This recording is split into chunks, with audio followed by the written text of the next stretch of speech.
Para você de casa, o NTV News chega. Olha, a gente traz para você diversos assuntos hoje, entre eles o prefeito de Patos de Minas, que fala sobre a candidatura à presidência da Associação Mineira de Municípios. O novo gestor de Lagoa Formosa acusa a administração anterior de sucatear a frota e de deixar dívida com o INSS. No NTV News de hoje a gente vai mostrar também. Acidente envolvendo motocicletas deixa 3 pessoas feridas em Patos de Minas. Motociclista é preso e veículos são apreendidos em operação de combate à perturbação do sossego. As ofertas de vagas para o SISU na UFA em Patos de Minas. Estão abertas as inscrições para o vestibular agendado e o vestibular online da educação digital no Unipan. O aumento dos casos de herpes zoster e as discussões sobre os sintomas. Patos de Minas começa a aplicar nova técnica de combate à dengue. O início do primeiro Lira de 2025 entre os patenses. Morador reclama de transtornos causados por água com mau cheiro que escorre em porta de escola. Maioria das pessoas dizem preferir relacionamentos duradouros para 2025. E casal que viaja o Brasil em Kombi faz parada em Patos de Minas para contar histórias. Estas e outras notícias agora no NTV News.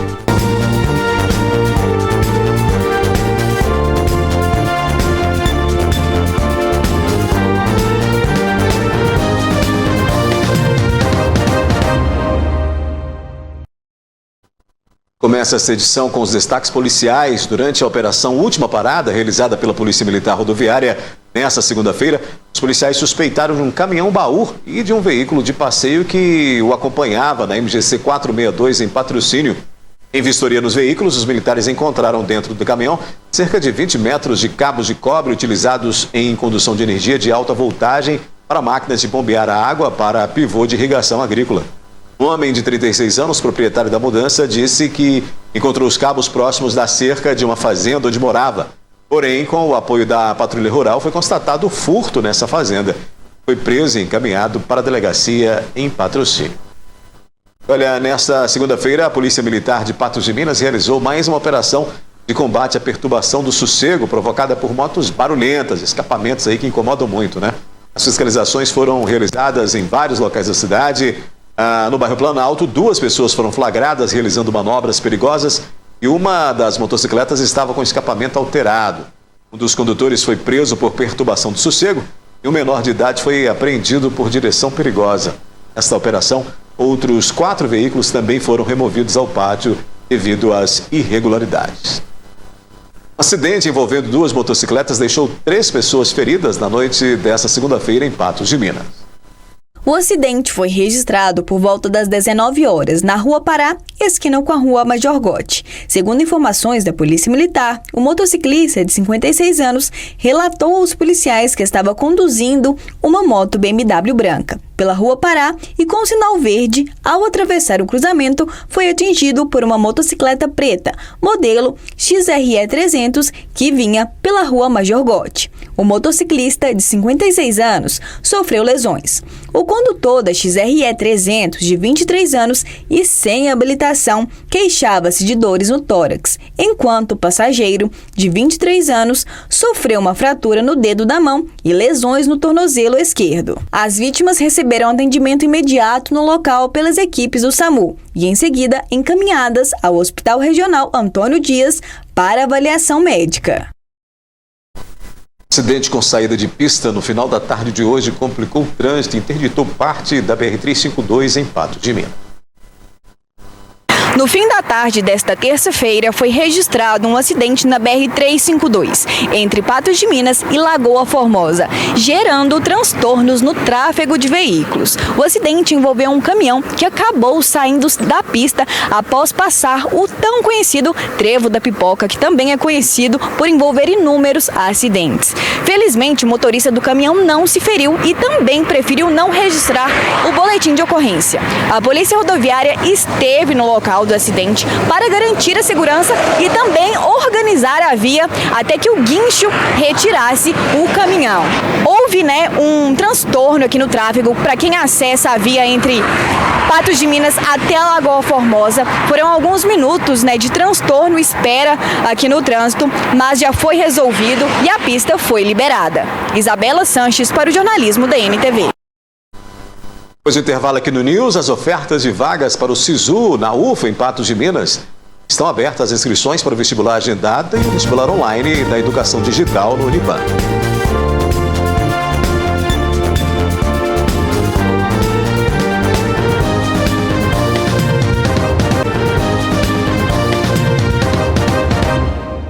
A safra brasileira de grãos deve ter alta de 10,2% este ano em comparação com 2024. O levantamento sistemático da produção agrícola foi divulgado nesta terça-feira pelo IBGE. Para a Conab, a produção deve bater recorde em 2025.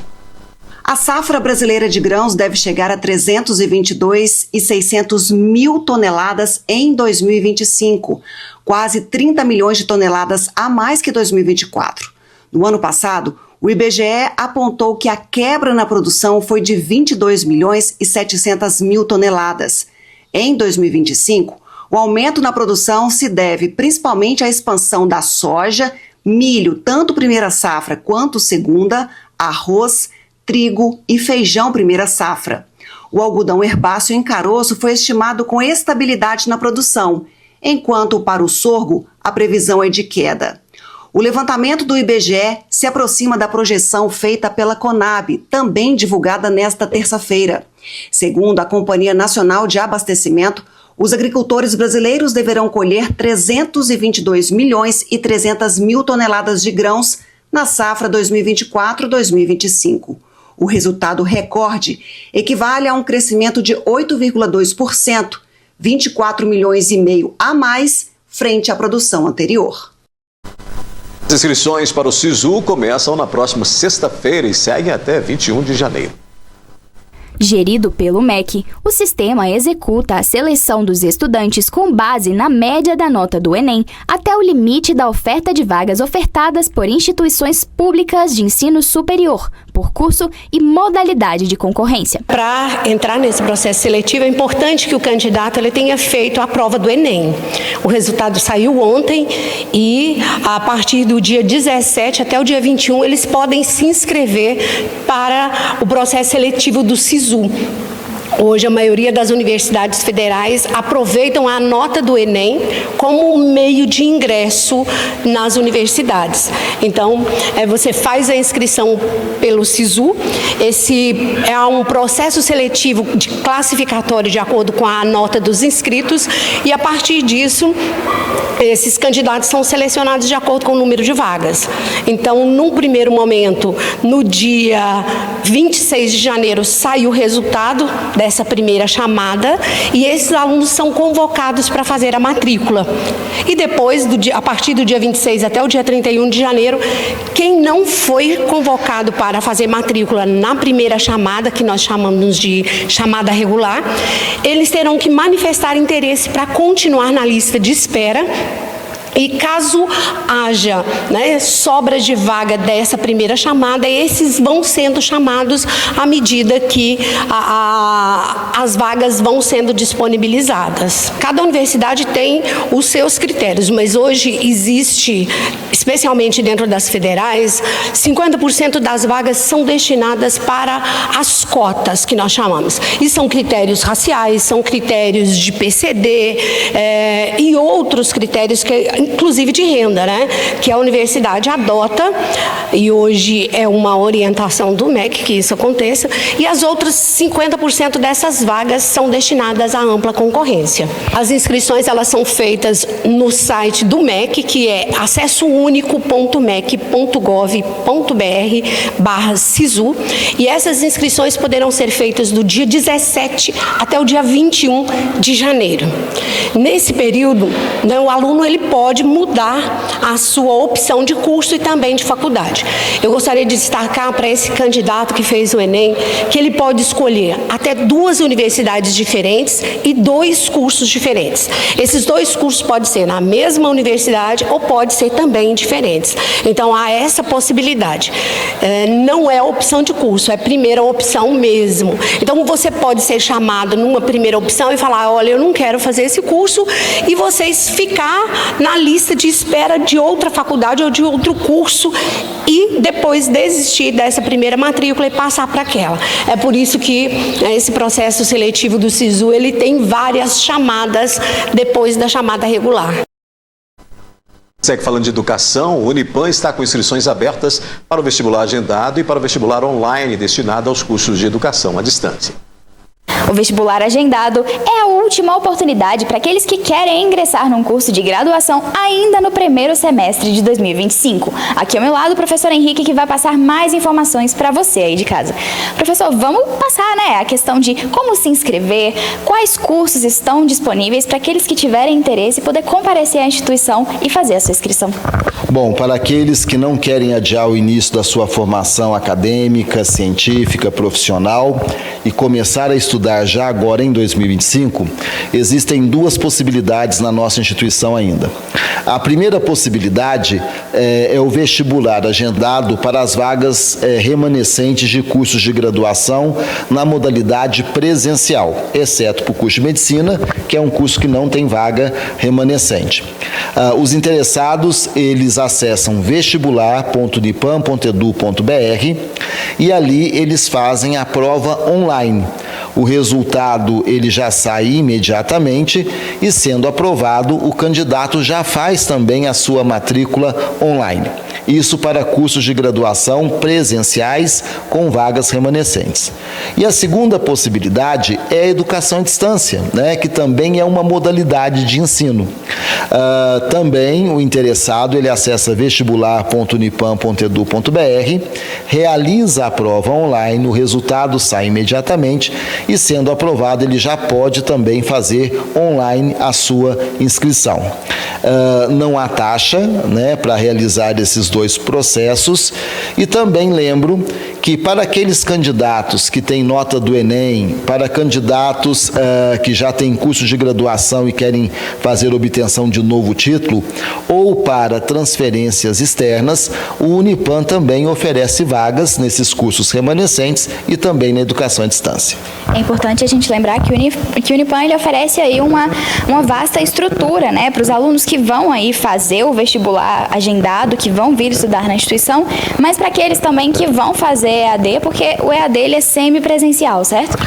Existem cursos que eles têm essa modalidade que a gente chama EAD com presencialidade, como por exemplo o curso de agronomia, que ele tem totalmente presencial na nossa instituição, mas nós também o ofertamos em metodologia de educação à distância com presencialidade.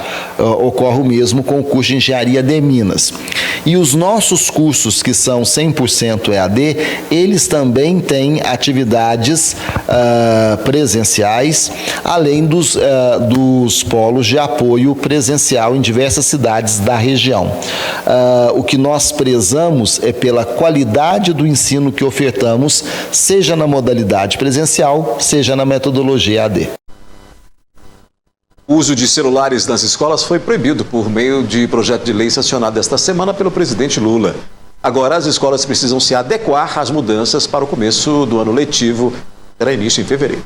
Recentemente, era comum durante a aula e até no horário do recreio o uso do celular.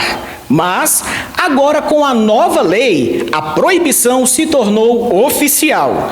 Nós viemos aqui até a escola Dona Guiomar de Melo para entender melhor essa medida e também quais as consequências para quem a descumprir e também se existem exceções. A gente recebe essa nova lei com muita alegria, porque realmente o celular se tornou um vilão da educação. A diretora afirmou que a lei veio em um bom momento, mas a escola ainda não está preparada para lidar 100% com a proibição. A escola ainda não tem nenhuma decisão ainda em cima dessa nova lei. Então nós vamos, no decorrer deste ano, ver qual seria as melhores estratégias a serem utilizadas, ter contato com as famílias para ver como nós vamos fazer, porque a família também é um peso muito grande, porque como é um material proibido, então a família tem que ter essa conscientização também de o aluno não trazer esse material para a escola, uma vez que ele não pode ser utilizado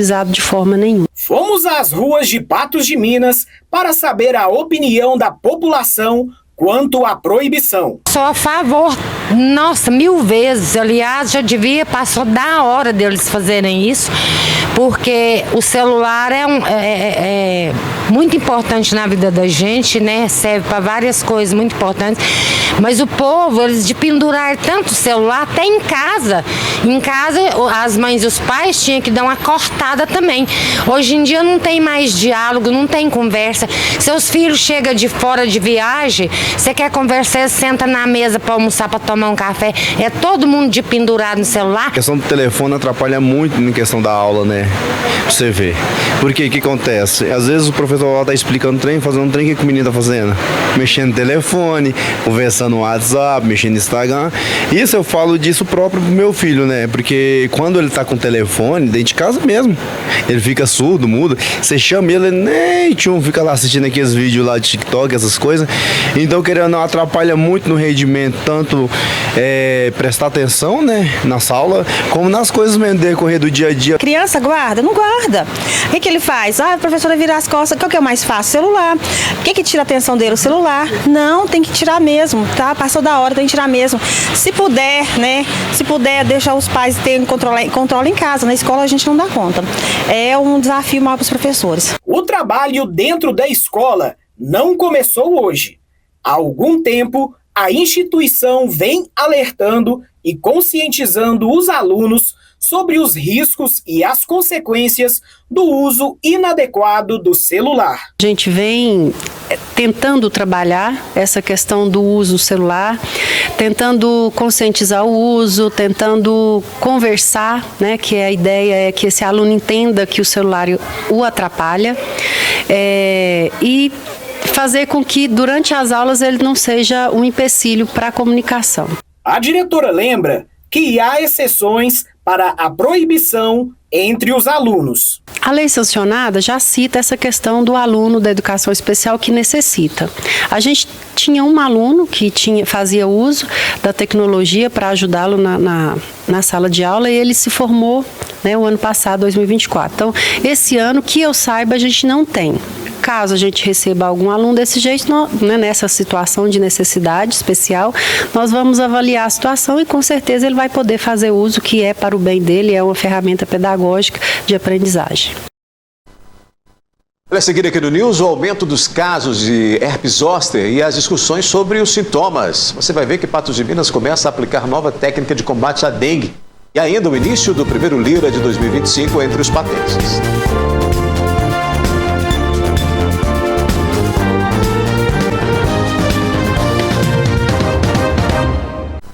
Minas Gerais é um dos estados que está em alerta para a dengue. Em Patos de Minas foi iniciada uma nova medida para ajudar a combater o Aedes aegypti.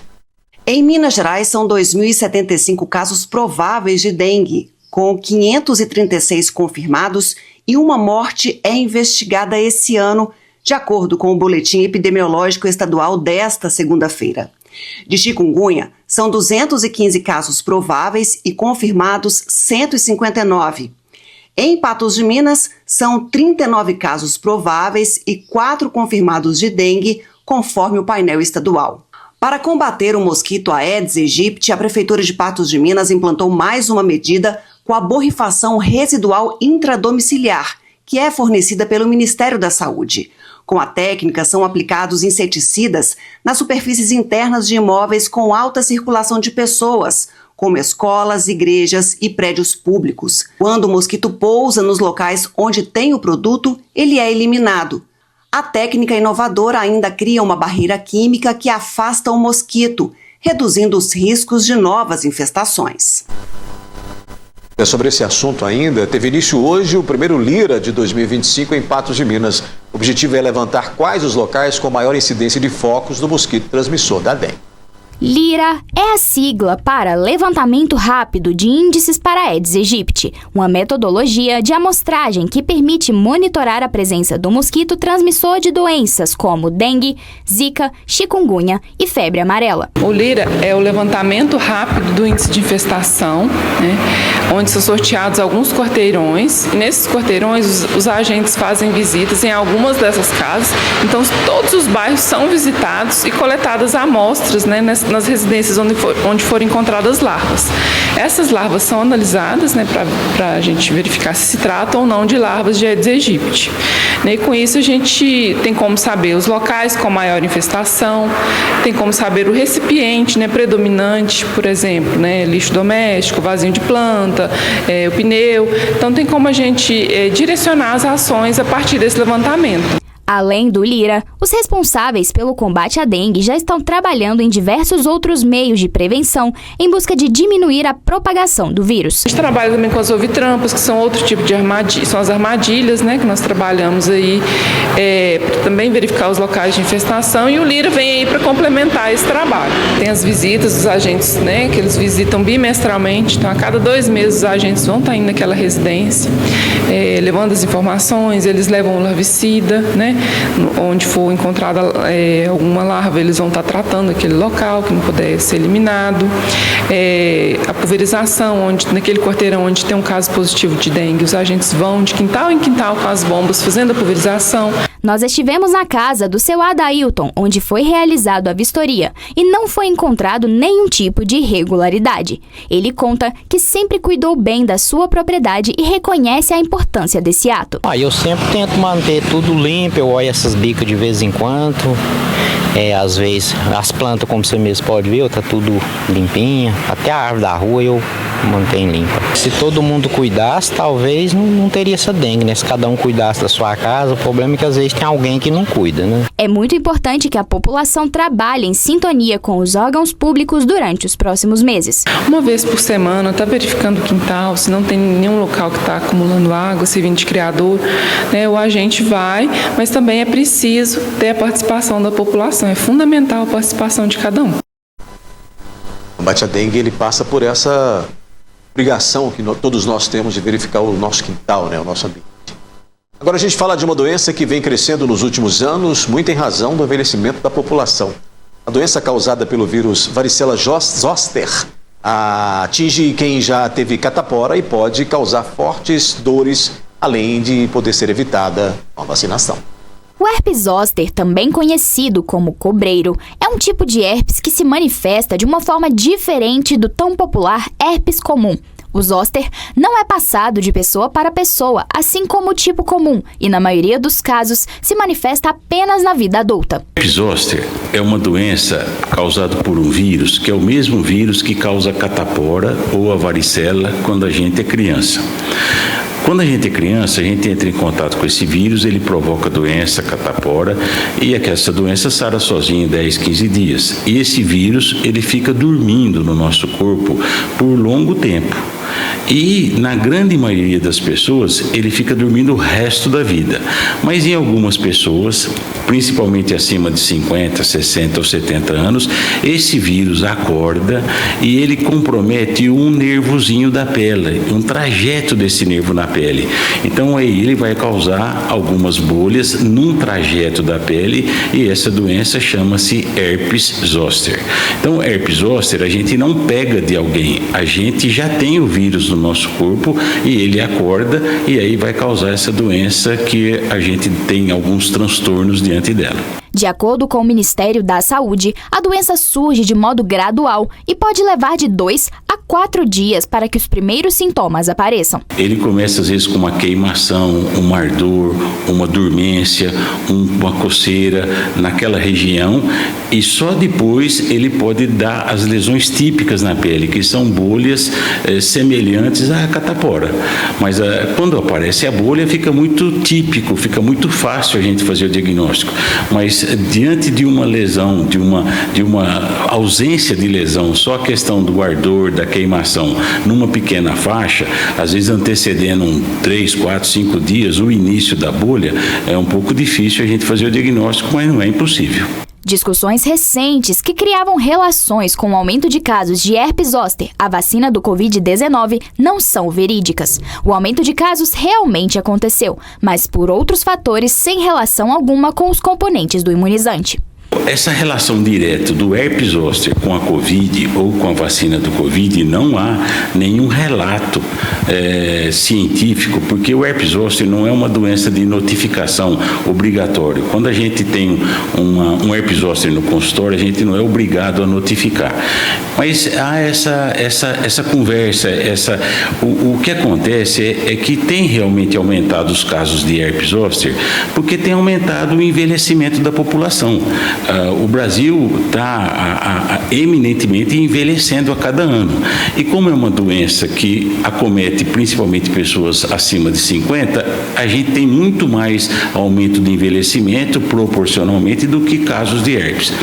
Além do que, como é uma doença que só ocorre em quem já teve a catapora a gente tinha espontaneamente, mas dos anos 90 para cá é obrigado a vacinação. Então, mais pessoas entraram em contato com o vírus da catapora e certamente, depois de 30 e tantos anos, dos anos 90 para cá, a gente vai ter também um aumento do número de herpes. Fatores emocionais, como o estresse crônico e o isolamento social, também impactaram a saúde mental durante a pandemia, aumentando o nível de cortisol, que prejudica o sistema imunológico. A questão do Covid não deixou de afetar psicologicamente todo mundo.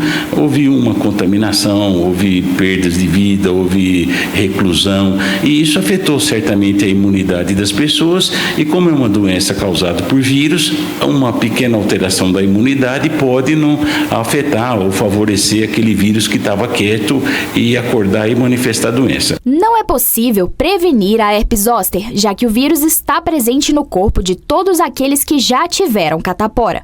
Mas boas práticas de saúde podem fortalecer o sistema imunológico para que a doença nem chegue a se manifestar. Naturalmente que a gente tiver uma qualidade de vida, sono saudável, exercício, uma paz de espírito, a nossa imunidade vai estar bem melhor do que quem tem alguma doença concomitante crônica, como diabetes, como alguém que faz um tratamento de câncer. E essas pessoas podem, às vezes, ter uma facilidade de ter a doença.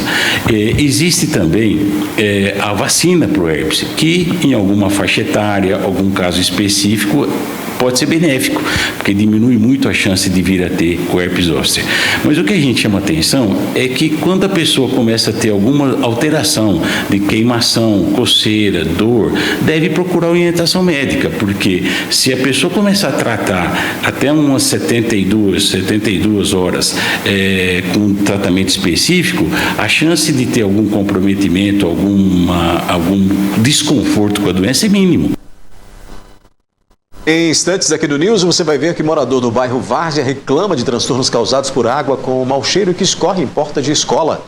Novo gestor de Lagoa Formosa acusa a administração anterior de sucatear a frota e de dívida com o INSS. E ainda o prefeito de Patos de Minas será candidato à presidência da Associação Mineira de Municípios.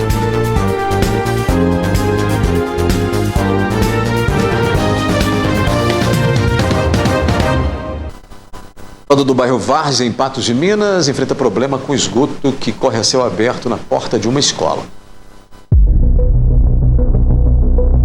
No bairro Várzea, em Patos de Minas, um problema grave tem tirado o sossego de moradores que moram próximo à escola Frei Leopoldo. Um esgoto a céu aberto, localizado na rua Minas Gerais, preocupa a comunidade, especialmente no período chuvoso, quando a situação se agrava. Tava um caos aqui. O tanto de esgoto e o fedor demais na rua aqui. O mau cheiro é constante e a água suja que escoa da escola para a rua tem gerado preocupações. A situação já foi relatada à Copasa, mas ainda não foi resolvida. A gente várias vezes a gente chamaram eles vieram aqui, mas não resolveram assim. Mas a resolução aqui, eles têm que fazer uma rede nova aqui, senão vai continuar dessa forma. Segundo o Rivalino, morador da região, o esgoto vem de dentro da escola, o que agrava ainda mais os riscos à saúde pública. É muito dano, porque só você sentir um cheiro desse já incomoda bastante, entendeu? Então, é muito ruim. A comunidade espera que medidas efetivas sejam tomadas para que o problema seja resolvido de forma definitiva. Eu espero o mais rápido possível eles resolvam esse problema, porque o colégio agora vai entrar em reforma, então se vai entrar em reforma, eles vão fazer isso aí pra gente.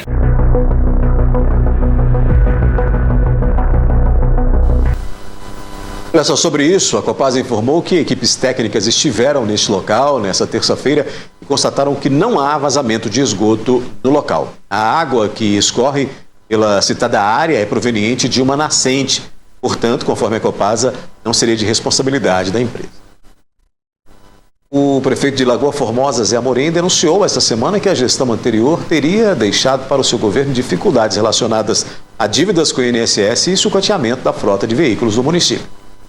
De acordo com o prefeito José Amorim, que assumiu o mandato da Prefeitura de Lagoa Formosa no dia 1º de janeiro, as contas da Prefeitura estão totalmente no vermelho, já que a administração anterior teria descumprido diversas obrigações, como o pagamento do INSS, que desde agosto de 2024 não era depositado, somatizando uma dívida de R$397 mil. De acordo com o atual prefeito, a situação da cidade é deplorável, já que inúmeras situações já foram identificadas e ainda restam fazer alguns levantamentos. Além da dificuldade nossa financeira, a gente ainda encontra aqui uma devolução para o Estado de uma notificação que foi feita para a Prefeitura e não fizeram a defesa em tempo hábil, que seria 10 dias. Então recebeu em novembro, foi enviado através de e-mail, através de AR, mesmo assim não quiseram fazer a defesa. Então sobrou para nós, agora a gente tem que devolver ao Estado mais de R$360 mil. E também nós pegamos também, hoje estive no CIBEL, porque é o Sistema de Previdência, o CIBEL fez esse mês agora, já não tem dinheiro mais para pagar os aposentados. Por quê? Porque não foi pago o aporte, não foi pago as contribuições, parte patronal, que são 2.250.000, que passou na Câmara também um parcelamento.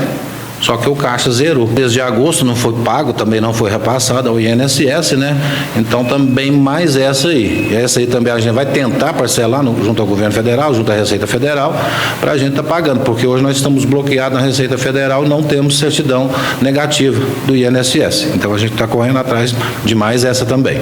Outra situação é sobre a Orla da Lagoa, que foi modificada sem motivo aparente, e também o maquinário da Prefeitura, que na maior parte da frota encontra-se totalmente deteriorada. Como o período chuvoso tem causado grandes atoleiros na região, o prefeito acredita que a população não pode esperar por uma licitação de conserto da frota e, sendo assim, uma empresa será credenciada para o aluguel dos veículos necessários. Ao invés de arrumar, que essas máquinas são máquinas pesadas que demoram e são caras, a gente vai fazer um credenciamento de retroescavadeiras, de carregadeira e caminhões para a gente estar socorrendo o pessoal da zona rural, que é um pessoal que utiliza sempre para transporte do seu leite, todo tipo de mercadoria. Então, o sustento deles estão lá e a gente não pode deixar desguarnecido. De acordo com o vice-prefeito, desde o dia da posse, as surpresas não param de aparecer. Paramos com a surpresa. A lagoa estava cheia de buraco, as ruas todas estragadas, e os carros, veículos em situações difíceis. A frota total possui 180 veículos. Da área da saúde, seriam 35 carros, mas apenas 14 estão funcionando. De 5 caminhões, 3 estão estragados e apenas 2 estão trabalhando. 14 ônibus escolares também estão parados, além de vários maquinários impossibilitados de trabalhar.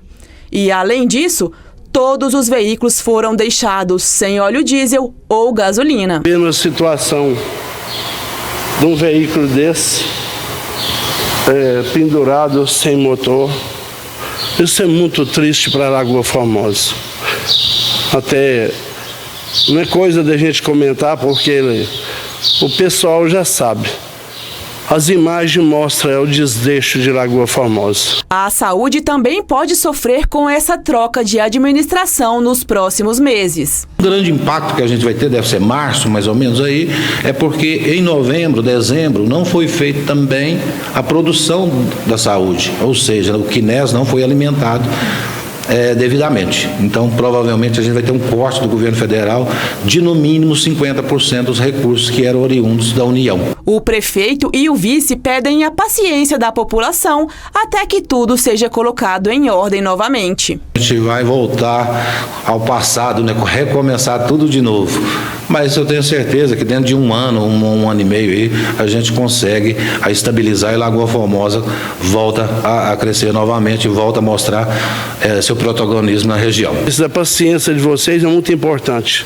Vocês desculpa porque é meio emotivo falar da Lagoa, que era um cartão postal.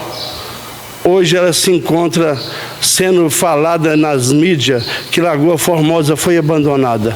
Foi, mas não será abandonada. O prefeito de Patos de Minas, Luiz Eduardo Falcão, confirmou que vai concorrer à presidência da Associação Mineira de Municípios. O atual vice-presidente da AMM, Luiz Eduardo Falcão, justificou a sua candidatura, destacando alguns motivos que o levaram a esta decisão. A associação ela tem força para que possa pedir ao governo do estado, pedir ao governo federal obras e melhorias para a nossa região, não só para Patos de Minas. Com os prefeitos atuando em grupo, em bloco, nós temos muito mais força. A nossa candidatura surgiu de um grande grupo que a todo momento manifesta que não concorda com a candidatura de um ex-prefeito. Nada pessoal, mas entendemos que é preciso ter alguém que está vivendo o problema de cada dia do município, né? Que são muitos problemas. E essa associação é a maior associação do Brasil, né? Porque Minas é o estado que mais tem municípios, lá nós temos mais de 800 associados, então nós já estamos aí conversando com todas as regiões, nós temos coordenadores regionais já, está tudo planilhado, temos prefeitos aí fechados conosco, todo dia tem gente nova se somando a esse projeto. A candidatura de Falcão foi criticada pelo deputado estadual Arlen Santiago do Avante. Ele disse que a verdadeira intenção do prefeito de Patos de Minas é de fazer campanha para se candidatar a deputado federal em 2026. Questionado sobre isso, Falcão rebateu, dizendo ser cedo para falar sobre essa possibilidade. Acho muito prematuro falar sobre qualquer outro projeto, seja deputado ou qualquer outro cargo. Eu acho que a população está esperando um bom trabalho aqui em Patos, né? Me deram essa responsabilidade mais uma vez e esse é o meu foco, tanto que eu estou indo para uma associação que representa os municípios, pensando também no meu município, claro, né?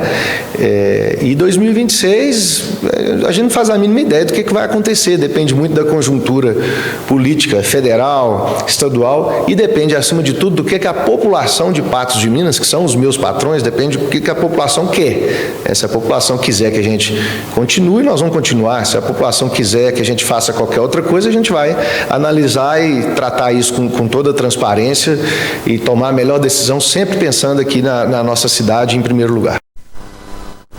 Daqui a pouco, a maioria das pessoas dizem preferir relacionamentos duradouros para 2025. Casal que viaja o Brasil em Kombi faz parada em Patos de Minas para contar histórias.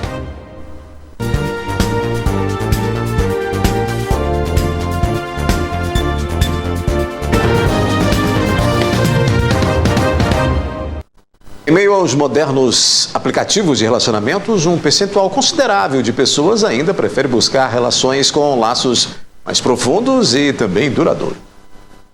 Um estudo realizado por um aplicativo de relacionamentos francês, que envolveu mais de 11 mil participantes de diversos países diferentes, apontou que a tendência para os próximos anos é que as pessoas prezem cada vez mais por relacionamentos duradouros e sem pressa, onde o tempo e a paciência são prioridade na hora de conhecer um outro alguém. As pessoas elas estão sempre atrás daquilo que elas não têm, então seja por um lado ou seja pelo outro, né, da aceleração dos aplicativos, aplicativos ou da lentidão, como a pesquisa cita, né, dos encontros, enfim, reais, a gente está atrás daquilo que a gente não sabe nem muito bem o que a gente quer, né, mas sempre uma tentativa de cura interna, né, e de suprir essa falta que nunca vai ser suprida. As redes sociais estão cada dia mais frequentes na vida de todos, o que pode auxiliar na perca de conexões sinceras e cada vez menos contato com as pessoas na vida real. Mas a pesquisa aponta na direção contrária, mostrando que as trocas genuínas de sentimento e um contato físico carregado de significado estão cada dia mais sendo valorizados. Isso não quer dizer que os aplicativos não possam ser a porta de entrada para um romance. Vai depender do uso, né? Eu acredito que todo excesso pode ser prejudicial. É uma pessoa que só consegue se relacionar via aplicativos, né, via telas, né? Agora, uma pessoa que usa isso para, enfim, buscar alguém, de repente encontra uma pessoa interessante, né, que se coloca ali de uma outra forma, então explicitando seus gostos, né, e tudo isso pode ser interessante. E é muito importante estar atento aos impactos negativos que as redes sociais em excesso podem ter nos relacionamentos atuais. Nem tudo que se vê é real. O dia inteiro você tem acesso à vida das pessoas, né? Assim, do café da manhã até o último beijo na hora de dormir, né? Pra citar um casal aí muito, muito famoso, né? Então isso causa uma certa competitividade que pode ser extremamente nociva, né? E eu penso que as redes sociais, elas entram muito no campo de um consumo. É como se você fosse consumir muito a vida do outro e colocar a sua vida também como um objeto de consumo para os outros, né? Então, assim, as pessoas falam, ali você tá, né, só vendo coisas. Não, ali você é um produto. E para quem quer achar a sua conexão profunda ou precisa de ajuda para continuar a ter um relacionamento feliz, algumas dicas podem ser muito importantes. Não cair tanto nessa armadilha, né, da precisar se mostrar, né, para o outro, precisar parecer um casal feliz. Quanto mais as pessoas caem nessa de querer mostrar que tem um casamento feliz, mais elas sofrem, né? Inclusive, sofrem da máscara, né? De ter que cumprir esse papel. Então, acho que isso, assim, né? Ficar um pouco mais offline, né? Um casal que viaja de Kombi pelo país fez parada em Patos de Minas esta semana. Eles são conhecidos pelo projeto Viagem Combinada com K, né? Que unem a paixão para viajar a missão de valorizar a cultura local dos destinos que eles visitam.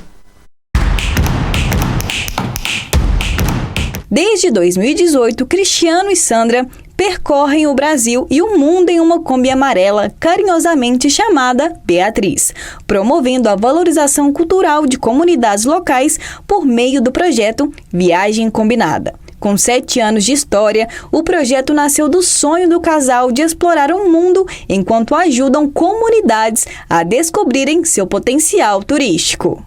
Eu e o Cristiano, nós morávamos em São Paulo trabalhando na área de arquitetura e engenharia, né? E uma hora a gente começou a se questionar qual que era o sentido da vida, né? Será que é só trabalhar e pagar boletos, né? Então a gente pegou e resolveu construir a nossa casa numa Kombi, né, num espaço super reduzido, e aí a gente foi atrás de uma vida com mais significado. A jornada, ao longo desses anos, trouxe inúmeros aprendizados e, claro, desafios. Viajar em uma Kombi exige planejamento e resiliência, mas também proporciona momentos inesquecíveis. Foi dessa vivência que surgiu a ideia de criar o projeto Viagem Combinada. Hoje nós nos intitulamos Agentes Transformadores de Comunidade.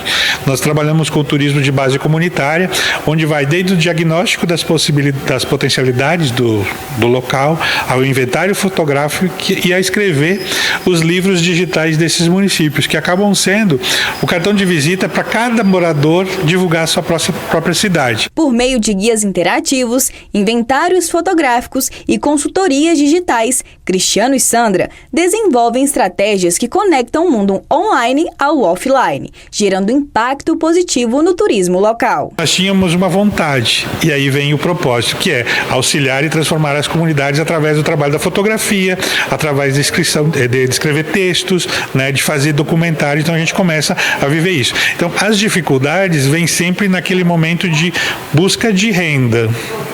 Porque se você tem a vontade de trabalhar, você consegue se movimentar. Essa é a terceira vez que Cristiano e Sandra visitam Patos de Minas, sempre com histórias marcantes. Além da cidade ser um apoio para a manutenção mecânica da Kombi, o casal acredita que a cidade tem uma grande conexão com o projeto. Primeira parada mecânica grave aconteceu aqui em Patos de Minas, que nem ela falou, né, que a gente ficou sem freio.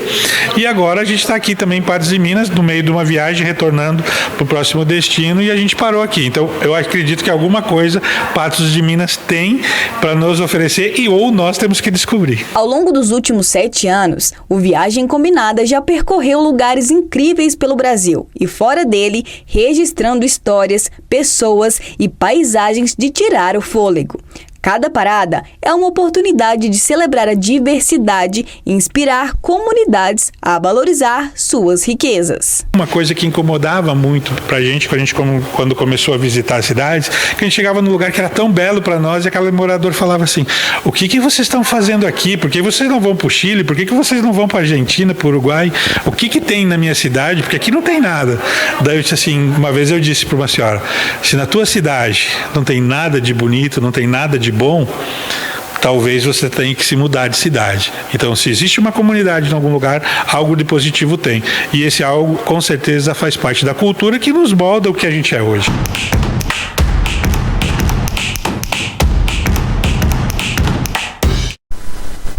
E se der uma passeada por Minas Gerais, vai ver que tem muita coisa bonita, né? Ele acabou de dizer aí. Minas Gerais tem monumentos históricos diversos, mas não é só isso, né? Toda uma característica de cerrado, de relevos, de montes, estradas e de belíssimas cidades que Minas oferece para te apreciar. Então esse turismo em Minas, ele é muito bacana. E essa iniciativa de mostrar isso por meio dessa viagem combinada, como eles fizeram, é muito interessante de se observar. O ETV News está terminando. A gente volta amanhã. Ótima noite para você. Até lá.